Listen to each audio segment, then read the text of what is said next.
आज हम इस वीडियो में आपको बताएंगे साल 2024 में शारदीय नवरात्रि के चौथा दिन मां कूष्मांडा की पूजा विधि, रंग, मंत्र, भोग, शुभ मुहूर्त और इस दिन किए जाने वाले उपाय के बारे में। नवरात्रि चौथा दिन, शुभ मुहूर्त। शारदीय नवरात्रि का चौथा नवरात्रि व्रत 6 अक्टूबर दिन रविवार को रखा जाएगा। इस दिन अश्विन शुक्ल पक्ष की चतुर्थी तिथि भी रहेगी। इस दिन मां के कूष्मांडा स्वरूप की पूजा की जाएगी और साथ ही इस दिन व्रत विनायक चतुर्थी का व्रत और प्रीति योग का महासंयोग भी बनेगा। चतुर्थी तिथि शुरू होगी 6 अक्टूबर की सुबह 7:49 पर। चतुर्थी तिथि का समापन होगा 7 अक्टूबर की सुबह 9:47 पर। पूजा का अभिजीत मुहूर्त रहेगा सुबह 11:51 से दोपहर 12:38। पूजा का ब्रह्मा मुहूर्त रहेगा सुबह 4:48 से सुबह 5:36। पूजा का अमृत काल मुहूर्त रहेगा दोपहर 2:25 से शाम 4:11। मां कूष्मांडा की पूजा विधि।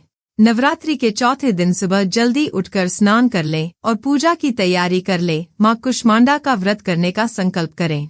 पूजा के स्थान को सबसे पहले गंगाजल से पवित्र कर लें। लकड़ी की चौकी पर पीला कपड़ा बिछाकर मां की प्रतिमा स्थापित करें। मां कूष्मांडा का स्मरण करें। पूजा में पीले वस्त्र, फूल, फल, मिठाई, धूप, दीप, नैवेद्य, अक्षत आदि अर्पित करें।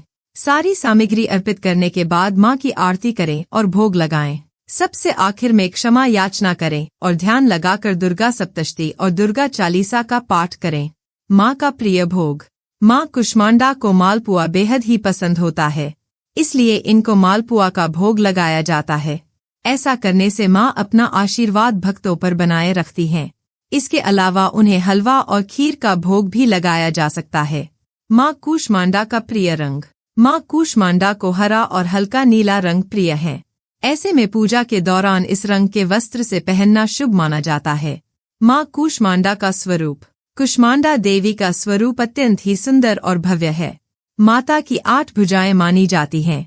इन 8 भुजाओं में वो अलग अलग वस्तु उठाए हुए हैं। एक भुजा में कमंडल, एक भुजा में धनुष और बाण, एक में कमल पुष्प, एक में शंख, एक भुजा में चक्र, एक अन्य भुजा में गदा और एक भुजा में सभी सिद्धियों को सिद्ध करने वाली माला है। एक हाथ में मां अमृत कलश भी लिए हुई हैं। वहीं मां कूष्मांडा का वाहन सिंह है। ऐसी मान्यता है कि देवी को कुम्हड़े, कद्दू प्रिय है। इस सब्जी को कुष्मांड भी कहते हैं, जिसके आधार पर देवी का नाम भी पड़ गया कूष्मांडा। यह भी माना जाता है कि ब्रह्मांड का निर्माण मां के इस स्वरूप की मुस्कान से हुआ है, इसलिए देवी सूर्यमंडल में ही रहती हैं। केवल उन्हीं में सूरज की तपन को सहन करने की क्षमता है। मां कूष्मांडा का मंत्र। या देवी सर्वभूतेषु मां कूष्मांडा रूपेण संस्थिता। नमस्तस्यै नमस्तस्यै नमस्तस्यै नमो नमः। मां कूष्मांडा का उपाय। नवरात्रि के चौथे दिन मां कूष्मांडा को नारियल, लाल फल और मालपुए का भोग लगाएं। साथ ही मां से हाथ जोड़कर लंबी आयु की प्रार्थना करें। नवरात्रि के चौथे दिन पीपल के पेड़ के नीचे थोड़ी सी मिट्टी लाएं और उसे अपने घर में रखें।